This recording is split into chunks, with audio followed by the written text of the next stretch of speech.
The Marshall Podcast. How's it going? And welcome to episode 1 of the Marshall Podcast. My name is Daniel P.Carter and I'm going to be hosting this thing.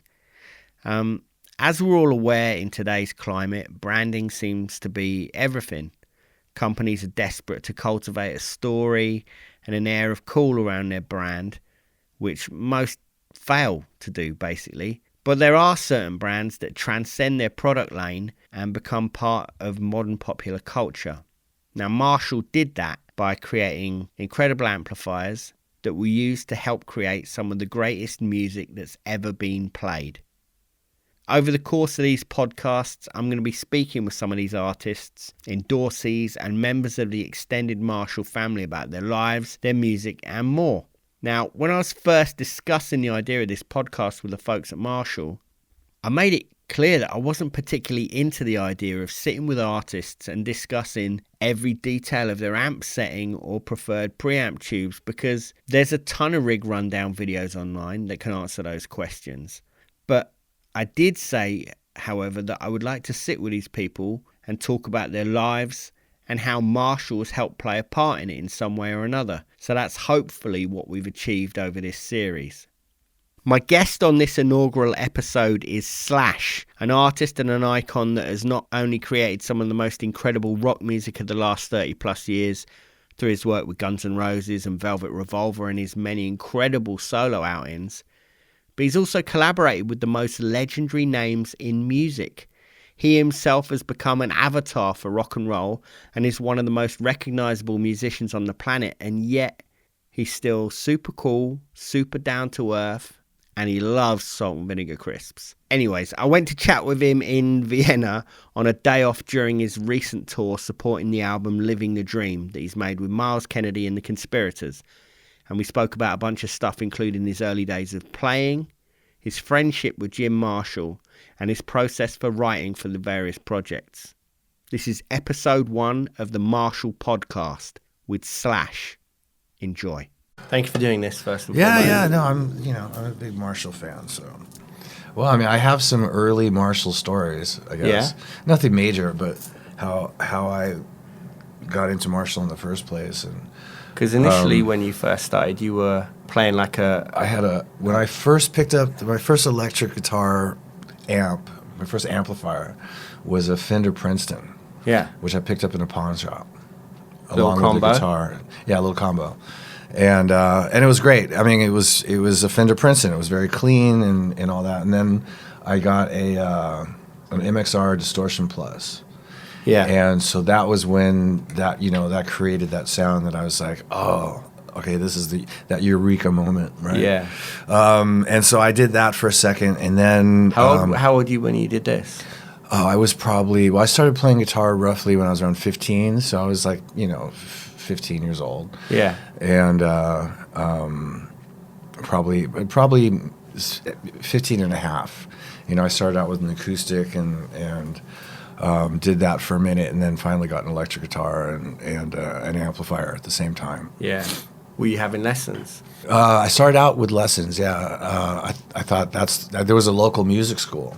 Yeah. And when I first was going to play, when I first decided to go take lessons, I was actually intending on learning how to play bass. Because Steven Adler, who's the one that really turned me on to guitar in the first place, already had a guitar, and he was already learning how to play guitar. Okay. So, but then I walked into this music school, and I met the teacher, and he's like, well, do you have an instrument? I was like, no. And he goes, well, first thing you have to do, and we sat down and talked, and while he was talking to me, he was playing a guitar, and he was playing some licks off of a Cream record. Yeah. And I was like, that's what I want to do. And he goes, well, that's not bass, that's lead guitar. And I was like, oh, because I was so ignorant, I had no real idea what the difference was. Yeah, I think that's how everyone is. And so I went out and I got a guitar and been playing guitar ever since. So this guy, he goes, well, so I'll give you lessons. You come back, bring a guitar with you, and I'll give you lessons. And so I thought, okay. So I came back, and he started teaching me, you know, all the rudimentary scales and reading out of a book, and just like fucking piano lessons, which my mom had given me when I was like 10. Yeah. And I hated it. And he goes, well, I Did you tell you stick what. with that though? No. Well, so what happened was he goes, if you do your lesson, right, you know, take it home, do it, come back, complete it, I'll teach you any of your favorite songs. So that was like, okay. Yeah. So I did the lesson. I came back, and he taught me how to play. I think it was Tangerine by Led Zeppelin. And so he just put the record on and then listened to it and learned it. I was like, huh. And so then, you know, we did this again. I forgot what the next song was. It might have been Out on the Tiles. I remember it was a Zeppelin song. Yeah. Or Bring It On Home, I think it was. Okay. And then I started going, fuck, you know, I could do that. I mean, just listen to it and figure it out. Yeah. And so after a little while, I quit the lessons and I just started doing it on my own. But to give full credit to Robert, was his name, I learned a lot of shit, you know, the difference between downstroke picking and up and down stroke picking, just a lot of real basic, how to string a guitar, all this other stuff that you know, I still use to this day, you know, and just watching him play, he's still one of the best guitar players I ever met. This guy is really, really fucking great, very well-rounded guitar player. Anyway, so then I went off from there and, you know, started learning from records and doing it that way, and books and any information on guitars I could get. And so at some point I remember asking him on a Aerosmith record, I think it was Sweet Emotion, I asked him what the sound was at the end of Sweet Emotion before there's a break, and then it builds into a fast double time part. So what the fuck is that? And he goes, oh, that's a Marshall. And it was a feedback thing, right? Yeah. And that's when I first heard about Marshall. And what, you know, because I didn't know what a Marshall was at that point. But even though at that point you were a Zeppelin fan, obviously. Yeah, but I just didn't, you know, I mean, learning the different equipment and stuff that people use, people that you are into, and trying to get that information is a real fucking adventure when you're 15, 16 years old. Especially then. Yeah. Yeah, especially so, then. But there, you know, there was a couple magazines, and there was obviously, you know, fucking posters and live pictures scattered around that you could see stuff and whatnot. But it takes a second to sort of learn the difference between a Les Paul and a Strat and a Telecaster and a Gretsch, or, you know, like all these different guitars and who plays them and what they sound like and what the characteristics of those guitars are. And it's the same with amps. I mean, you know, like once I got into the whole amp thing, I mean, I realized Marshall was a pretty fucking popular amplifier used by all the guitar players that I liked. Even Pete Townsend, who I'm a huge fan of, used Marshalls at one time, and then he used a whole myriad of different amps, you know, always trying new shit out. But my favorite stuff of Pete Townsend was always with a Marshall back in the day. So that's just something that the Marshall started to become this coveted piece of gear that I had no money, so I had no resources to get one. But as I started doing this for a while, I remember I had a friend of a friend who had a Marshall, and I went over to his place and to see one in person. And it was a fucking big deal. Like, whoa, And I think at that time I was using a fucking Sun Beta Lead Marshall, I mean, a Sun Beta Lead amplifier, a solid state amplifier, which sounded good for the first like 3 weeks, and then it fucking broke. Yeah. And then at that point, I remember I got a job at a place called Valley Sound, and I was basically just a gopher, and they used to fix equipment, amps and PAs and all kinds of electronic gear and so on. And so we used to see the odd Marshall come in there to have somebody would bring one in to get new tubes put in or some shit like that. And so it was really a thing. And I think the first Marshall I got was obviously a used one, and it was I was probably about 18 years old by then. Maybe, you know, like right before the first iterations of Guns N' Roses started. Yeah. It was around the time that I got my first Marshall. But I used a bunch of other stuff leading up to that I could afford, and I worked full time and fucking, did the best I could. But I think there's something to be said for, like, I know I was the same when I first started learning to play and stuff. You would look up to your idols, and you become obsessed with everything they're doing, and then you start to look around that and see why they're using what they're using and stuff. And it's for me, like growing up when I was a kid, it was like these things seemed super unobtainable. Yeah, well, I mean, when you're a kid, right? You're going for the obvious, but they're also selling you so much stuff. Yeah. Like there's so much marketing going on of stuff that you have to have, and it's sort of something that people go through anytime you get into a particular subject where there's a lot of components involved. They're trying to sell you all this stuff that you have to have. You need this, right? Yeah. And trying to differentiate between that and what is really the most important, which is just a tone that's yours, and that kind of thing. And I think, fortunately for me, maybe out of lack thereof, simplicity was how it went for me. I couldn't afford all this other stuff, and I didn't think it was really necessary. So it was a matter of just hitting, finding a guitar that felt good. I think at the time I was using a BC Rich Mockingbird I had got, and which actually was a really great sounding guitar. And then I just kept trying different amps until I finally did have the opportunity to get a Marshall, and I had a tone that I was like, something that you feel personally satisfied with. Yeah. And then that was it. And I never really needed a lot of stuff after that, so. So when did you make the switch from like the Mockingbird to the? Because you had it was a Derek, right? Well, okay. I mean, that's really the famous guitar because it was the Appetite for Destruction guitar. But prior to that, I had the Mockingbird, and I was working at a guitar store, so I managed to get stuff from the guitar store. So I had a great 50s. I can't remember what year it was. 50s Strat. Right, and I also eventually picked up a Les Paul that was a black. No one ever talks about this, but it was a black standard, and someone had refinished it, and it had bright canary yellow binding.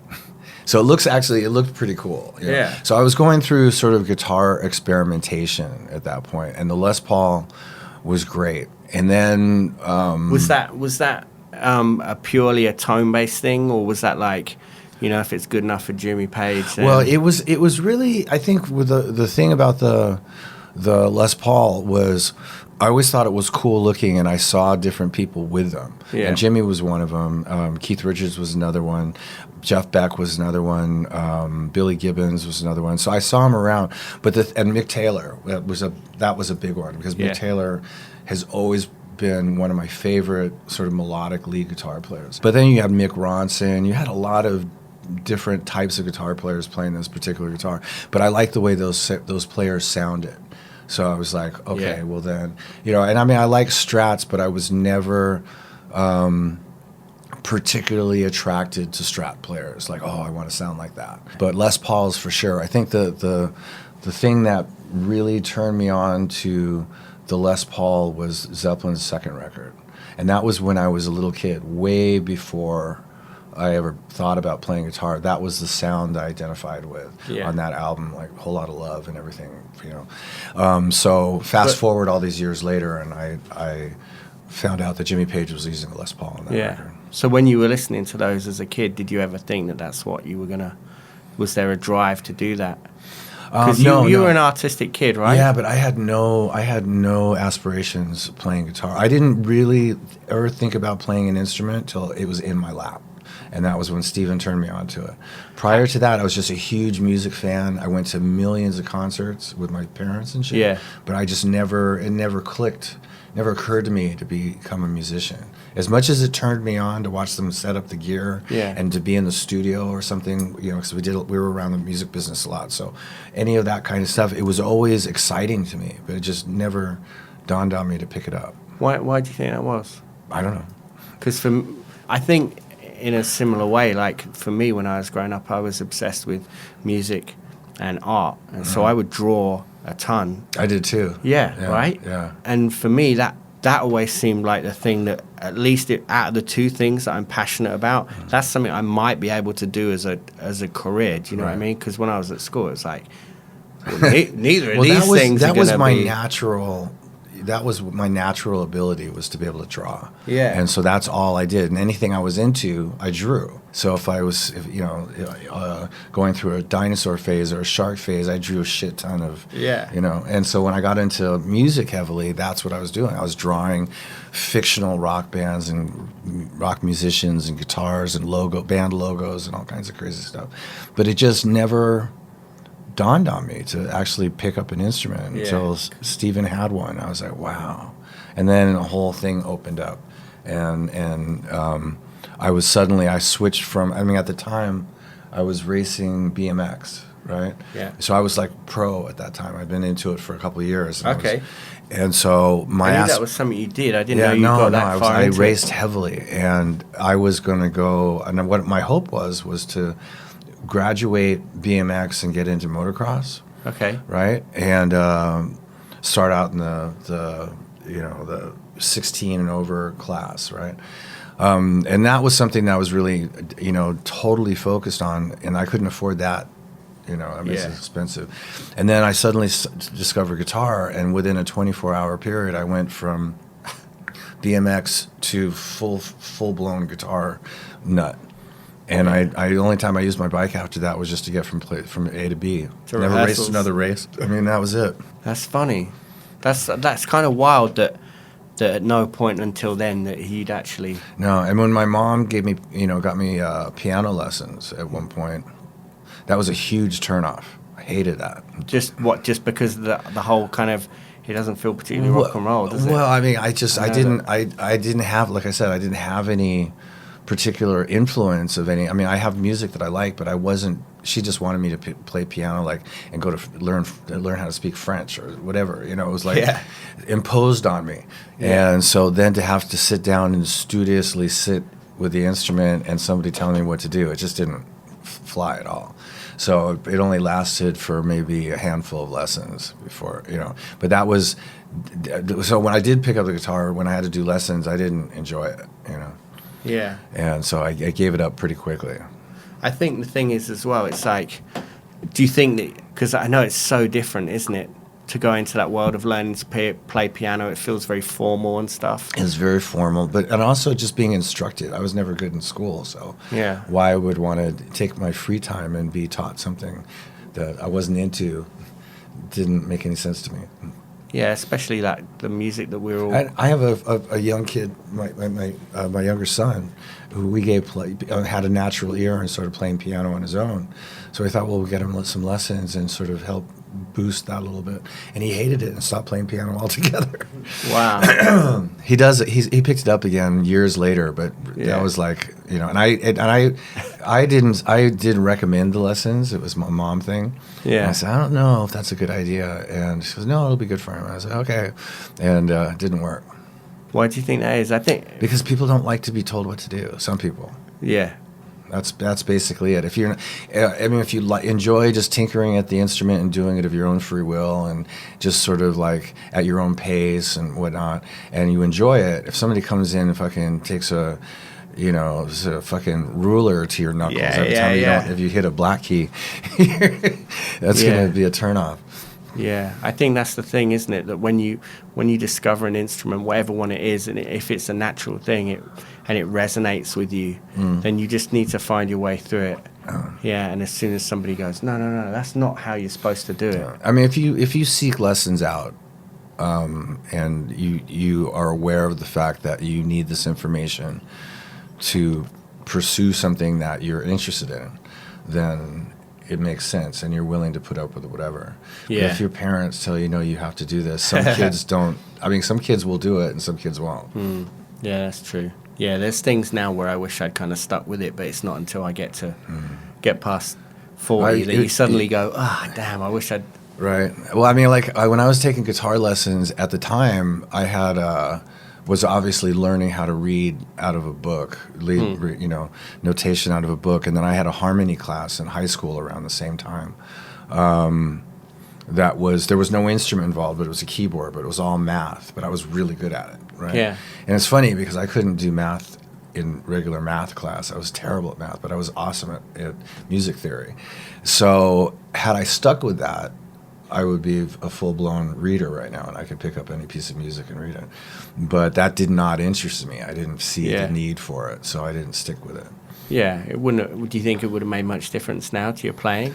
Would it have changed it the way you play? It would have been interesting. I don't know if it would change the way I play.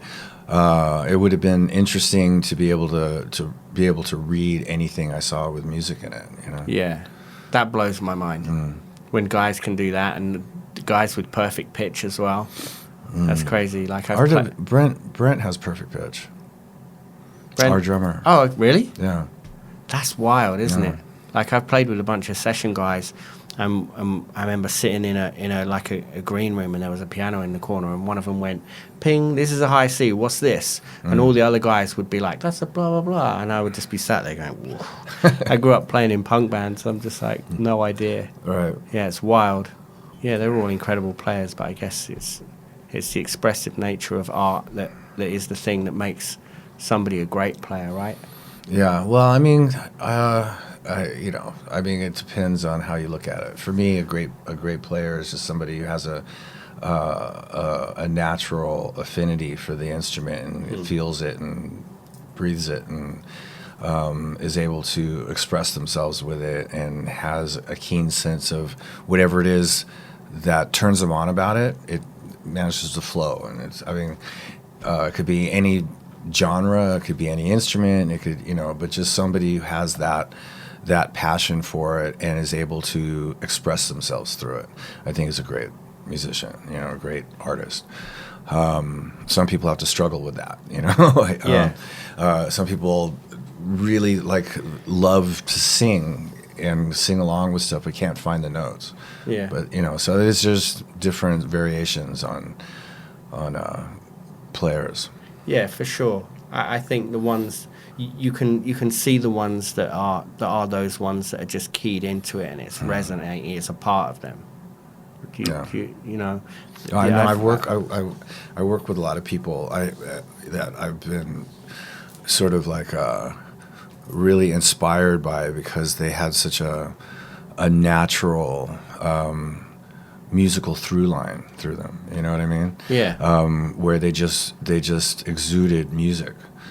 I see it in music. And I see it in painters and illustrators and And I think you can recognize that, can't you? And I think, you've worked with some of the greatest that have ever lived.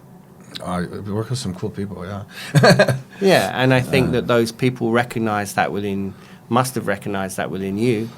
And I think those people kind of, it's like find the others. You kind of band together after a while, right? I think people start to see, I know when people will recognize something in somebody that appeals to them, or something either that they heard them do or saw them play or something, and they'll identify with it in some way, and that works for me in working with other people, and I guess it does sort of become a little bit of a musical community of knowing what certain people, what their attributes are, or musical attributes, or just the desire to work with somebody that is that good, or whatever it is. But you do sort of come together.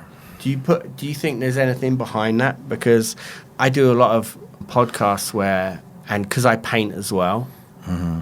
I don't know if I always admit it makes me sound like a hippie when I say it, but I believe that when people are making art, especially music or visual art, but music because it feels a lot quicker, that when you're in it and that time compresses. Because it does feel, I don't know, do you feel that? Where when you're in the moment, you get so lost in it that time, you can be sat with a guitar, for example, and the next thing you know, it's like 3 hours have gone. Yeah, no, it does happen. I never put a description to that But do you think But that... I get what you're saying, yeah. Yeah, and I think that things move through you almost when you're doing that, when you're in that yeah, moment. when it happens, it just happens. I mean, you really... There's somebody will go, oh, so where'd you come up with the idea for this? Or where'd you come up with the idea for that? And I'm like, you know what? It just happens. Yeah. And when it really is happening, it's an awesome feeling because you have to keep up with it. You just sort of let it go. Yeah, so that's an awesome feeling because then you don't even have to try. Yeah, and it's almost like you sit back afterwards and go, oh, Yeah. it's wild, right? Yeah. Do you think about that stuff much? I actually don't think about anything when it comes to this kind of stuff. I mean, I think about ideas and I think about, because when I don't have a guitar with me, I'll be singing stuff in my head and trying to figure it out on, melodically and what it is so that when I do pick up a guitar, I can just play it or something. Yeah. But other than that, like why things work or analyzing what makes things click or what just happened and all that kind of stuff, I don't spend much time with that. Just better to accept it and get on with it. Yeah. Yeah, that's true. Yeah, I think I have a tendency to overthink these things. I have a tendency to overthink. It's just not that. Yeah. Yeah. So we've covered like you're learning to play and everything and starting to play and getting your first Marshall and stuff. How did you get a relationship with Jim? Oh, I didn't meet Jim until, I guess it was the early 90s, like 1991 or something like that. And I was coming out to... I'm just thinking because I want to make sure that's right. It definitely had to been like 1991, and in England for some shows. I'm just trying to backtrack. Okay. And I think I was invited by him up to Marshall, and which was a huge honor because he was definitely a living legend to me. You know? Him and Les Paul, right? So I went and met Jim and his kids, and he was very, very gracious to me, really, really sweet guy, and very enthusiastic, And then, and from that point on, we sort of had this kind of relationship. So he seemed to really like me, I don't know, for whatever reason. I mean, he never met me before, but and I, of course, had every reason to like him. And so we just sort of got on from there. And then we started to establish more of a working relationship. And I guess it was later on, we ended up doing a Slash model Marshall. Yeah. Basically in response to the St. Louis riot we had where all the gear was trashed and I needed some amps. So he came up with the idea of a Jubilee type head that would have the Slash logo on it. And we tweaked a few things around. And those were great. And so we had a real working relationship to develop that. How did that feel when you get to that point? Was that still like quite a trip? Yeah, that was a big deal. I mean, I knew a little bit about Marshall never giving anything away. It's like you can get free this and free that from all these different manufacturers, but Marshall, you had to pay for those, and that sort of had a stigma to it. And so even Jimi Hendrix, blah blah blah, paid for his Marshall. Anyway, so to have those guys want to do their first ever signature amp with me was a big deal. It was really flattering and whatnot. And I didn't know why I deserved all that, but I just went with it. So we did develop a really cool amp though. And subsequently we did a couple others before. We did one other amp together before Jim passed away. Yeah. But yeah, Jim was great. So now your relationship with him is really strong, and what are you using at the moment? Jubilees. I'm using new Jubilees reissues. Yeah. Yeah. I mean, before that I was using, I had I went through an 800 phase there for a little while. Just talking about in the most recent years. So I was using the Jubilees all the way up into the end of my time with Guns N' Roses, and then I was using, the Jubilees and then the Slash models all the way through the end of Guns N' Roses, and into Velvet Revolver. And then at some point, I got into... Did you make a conscious decision to change sounds between those bands? I don't know if it's I think what happens is you have a certain sound for a certain amount of time, and then you start to look at doing something, maybe you start to get sick of it. Yeah. And you want to do something different, and so you'll see another amp or hear another amp or something, and be interested in that, and if it clicks, you'll start using that for a while. And does that affect the sound of the band? I mean, I know it does sonically, obviously, but I mean, do you know what I mean? Yeah, I mean... It's kind of like putting a cart in front of the horse and the horse in front of the cart. I don't know which... When you're just switching from Marshall to Marshall, you find that it doesn't really change the sound of the band. And by a lot of people listening to it that don't know any better, it doesn't change your sound that much. Because you play the way that you play, and generally, you're not changing your overall approach. You're just... taking one amp and tweaking it to something else with a different amp. But it's the same amp aesthetically, and also the basic guts of it are the same. You're just changing a couple little things, and it's really something that is really personal, and not most other people can't. And then other people who are huge sort of music nerds, I was gonna say, will analyze the shit out of it, and they they hear the difference between everything. They hear shit that doesn't even change. I mean, they're really dialed into it. But it's really just a personal thing, So I've gone through a couple different Marshalls over the years, and then I ended up back at the Jubilee at this point. And I'll probably stick with that for a little while, and then at some point I'll be like, I heard this other Marshall. And then when it comes to recording, I mean, I used a Jubilee in the studio because Marshall just gave me one, and it was brand new, and it just sounded good, and I used it. But at that moment, I could have used any amp that just needed to sound right in the studio. And that really, I can use an amp in the studio and not even know what model it is. It sounds good. Do you care about that then? Is it? I mean, at the end of the day, that's the most important thing, right? Just that it sounds. It's just that it sounds good. Yeah, I'm the same. As far as guitars and amps are concerned, that's the most important thing is just for it to tonally sound good. And like this last record that I used a 56 Gold Top Les Paul that has soap bar pickups in it, which I've never used before, but it just sounded great, and I used it for the whole record. Most of the record anyway.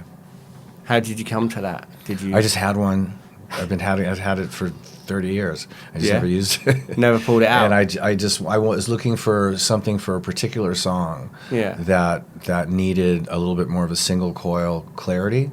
And so I grabbed that, and it just ended up sounding so good that I used it for just about everything. What song was that you did that Initially, it was a song. It was the song, first song on the record. Call of the Wild. Call of the Wild, yeah. Yeah, that sounds great. Huh. So you're amongst touring now. So your touring rig is pretty set. You have an A and a B rig, I guess. I have two rigs, and they're both as close to identical as possible. Yeah. What about guitars though? Guitars are a little different. I mean, I have my two main guitars are these 58 reissue Les Pauls, and I have one in each rig, or I have two in each rig. So those are my main guitars, but the other ones change. Like I have two double necks, Gibson double necks in the rigs. One in each is what I'm saying. Every time I see you with that, I always wonder, how is that? That looks heavy as shit. It's not so much. Yeah, I guess it is heavy. I mean, but Les Pauls are heavy anyway. Yeah. But it doesn't bother me. I mean, they tend to be a little bit neck heavy, obviously, because there's two of them. And but they're really easy guitars and comfortable guitars to play. Yeah. But anyway, so yeah, I have I have a Gold Top in each rig. I have these 58 reissues, two in each rig. I have the double neck in each rig, and then I have a couple random. Like I only have one 58 a slash model of the first two Sunburst Les Pauls ever made that Gibson made into a collector, model. And so I only have one of those. So I have one in one rig, and I have something else in another rig. Okay. And how have these shows been going? Like download Great. is great. Yeah, was it? I don't. No, this has been this. Do you this tour not on like? this record. How is it for you? Like, because I think some people just will play a show and overanalyze everything and be like, I fucked up this one part. Or I can tell you each gig what the thing is I don't differentiate publicly between gigs because for fans that were there. That was, I guess, and even if you were having a bad day, they don't need to know that because. This is what I meant. Like, if that's actually a turnoff for people who were there. Yeah. And even if they were aware of it, they just want to move on. They don't want to dwell on it. Yeah. But I mean, so yeah, Download was good, but we out of all the gigs that we've been doing on this thing, we've had some special ones. It wasn't necessarily particularly special, but it was not a bad gig either. It was a fun day.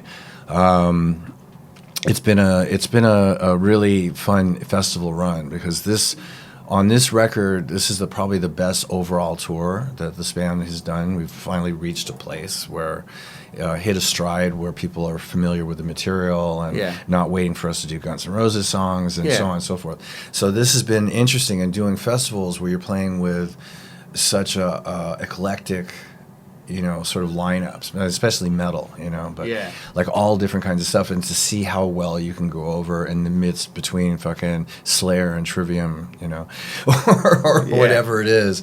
So it's been going over really fucking well. So it's been nice. I mean, the record's great. So.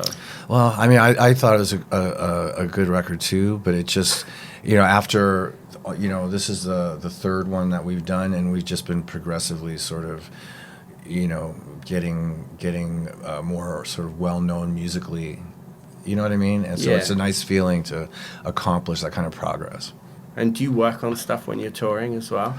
That's the only place we really do have a chance to work on stuff because, I mean, especially if we're doing theaters and arenas and all that kind of stuff, we have our own sound check. So I work on stuff during that time because that's when I do all the writing is during the road trips. Okay. So that when the tour is over, at some point we all get together and we revisit all that material that we worked on while we were on the road, which is actually what all the records we've done so far are the culmination of. Great. Yeah. And is Miles and everyone else in LA as well then? No, that's what everybody's in Las Vegas. Well, Miles is in Washington State, and I'm in LA, and the rest of the guys are in Vegas. Oh, right, okay. So yeah, I see why that's the time. Yeah, so I fly everybody to LA, and we'll stay there, and we'll do pre-production and go in and do a record. But now that Guns N' Roses has become a thing, I have to do that. So as soon as this tour's over, work on Guns, but I will have accumulated enough material out here that when the time comes to work on Conspirator stuff, I already have the material. An album's worth? Yeah. Wow. We write the whole time. Huh. And as a collective? I write the music ideas, and then I'll bring it into a sound check situation, and start working on. For me, the most important thing is the drums.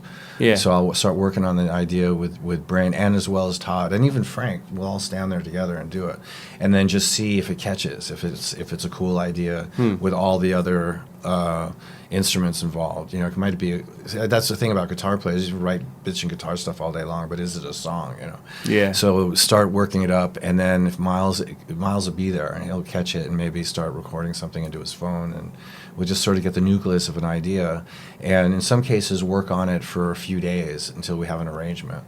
And then there's some stuff that we didn't ever get to play at soundcheck that I recorded into my phone in my room, and I'll bring that up later. Yeah. That's cool. That's like the spontaneity of that's cool. Yeah. Well, I mean, it's a really great rock and roll band for being very simple and very much turned on by what it does. Everybody just wants to play, and everybody's really good at just, like, if I come up with something, I don't ask. Very rarely do I have an idea where I go, well, the bass should go like this, or the drums should go like that. I just let them do whatever they want, and it comes together really quickly and relatively easily. maybe not the guitar parts all the time initially, but once they get going, you know. And then Miles is great, man. He fucking Yeah. always comes up with shit. Yeah, he's awesome, man. Yeah, you've definitely got a good crew. So when you then all meet up for like pre-production, For us guys, Yeah. for conspirators. so is that like you've got stuff pretty much fleshed out, or do things? I have some. We probably have about a half dozen songs that are flushed out, and then there's a whole bunch more that we haven't really had a chance to do yet. That I have recorded on my phone. That we'll get into when we have that moment where we get together. Yeah. So you Like, think there'll on be this- another record fairly? I mean, how long's the next run of the Guns stuff? This will be the first Guns thing that we've done. So at least since I've been in it, back into it. So we're gonna go back, get going, and see where it goes. See how long it takes. So, with Guns, it's hard to really predict. But at some point there'll be a break, and during that break, I'll go back and get the conspirator stuff together. I mean, this last record is a good example. We wrote a lot of it in 2015 on the road, and then Guns N' Roses happened in 2016, so I took off and did that. And then we had a sizable break in January of this year, and so went back, revisited the old ideas, and then had a bunch of new ones, got it all together, made a record, just in time for me to go back to Guns N' Roses, do a tour, so I could get back in September to do a run starting with this record. And we sort of squeezed a world tour into a relatively short amount of time, and then I'll go back with Guns. So it's just... When do you take a break? well, I mean, I have a break for a couple days coming up. I'm not good for long breaks anyway. No. After a week, I'm pretty much ready to go. For the actual touring itself? What do you like touring? Whatever. What studio or touring? Yeah. So when this is done, I'll get back with Guns. We go on the road, and then after that, it's only a month-long tour, and then we'll start focusing on the record. And I should be home working on the record with Guns for a few months. Yeah. Wow. And that to me is a break, because you're not on planes and buses and Yeah. Yeah, I guess so. You like touring life, though. Yeah. I mean, I started out. I think more than anything, I'm a live rock and roll player. So as soon as I could get a band together, before I could put more than 3 chords together, I had a band. And so being on the road was something that as soon as Guns N' Roses started proper, we've been on the road the whole time, up until when it finally sort of fell apart. So I'm more at home on the road when I always had my biggest problems was when I wasn't on the road. Yeah, I've learned how to deal with that now, downtime. But back in those days, I didn't know what to do with myself. Yeah, man, those periods where it's like it's hard. I always found it hard to decompress. Like, and we didn't even go away for like the longest in one break would be like 6 weeks. So it wasn't even like, it would be broken up. But right. Yeah, you get back off it and you try and decompress, and I would struggle with it. Yeah, I mean, I have a hard enough time sleeping after a show. So when you get to a fucking break during a tour, that's the culmination of all those fucking shows all put together, and then try and wind down. It's something they should teach you about when you start. Yeah, it's true. Yeah. It is true. Like, it's funny now. Like, I see even at Download, there's organizations for people that are in bands and in crews that because people are almost coming away with like PTSD, where it's just like, I don't know how to function now. Oh, well, at least there's an awareness of it, Right? I mean, And it's only now I'm seeing it. Yeah.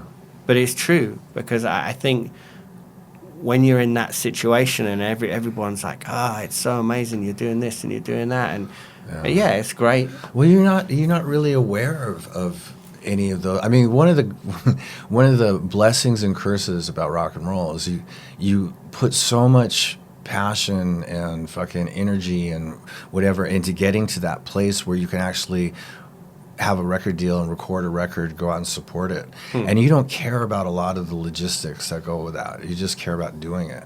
Yeah. And then once you get into that place, you're so happy to be doing it, and you're doing it until your fucking fingers are bleeding and your ears and eyes are bleeding, and you just keep going and going. And you never really thought about anything beyond that, you know? Yeah. And then when the time comes where you actually do sort of stop, you never had a home life because you left home to be a musician. You don't have like very musicians to be settled with a wife and kids at home, like, you know, having had developed that already is sort of few and far between. Most people just get out there and they don't have any of that shit. There's no stability. Yeah. You know? Yeah. And then you're usually fueled by like booze and drugs. So yeah. Yeah, that's the thing, isn't it? And room service. Yeah. Yeah, I think having a day sheet's a beautiful thing. Yeah, right. You know? Yeah. You're going here, you're doing That's this it. at this time. Yeah, that's all I have to worry about. Yeah, yeah. I kind of miss it a bit. I don't tour anymore. But at the same time, I'm kind of like, thank Christ. Well, you can appreciate what it's all about. Yeah, man, for sure. Thank you for that. We good? Yeah, I think so. All right. Cool. Thanks, bro. The Marshall Podcast.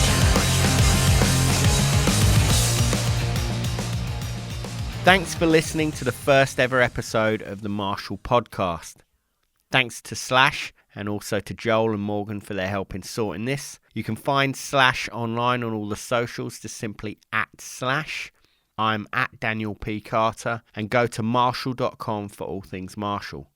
Check out the latest Slash album with Miles Kennedy and the Conspirators. It's called Living the Dream, and it's out now through Warner Music, and it's ace. Until the next episode, I am out. Peace.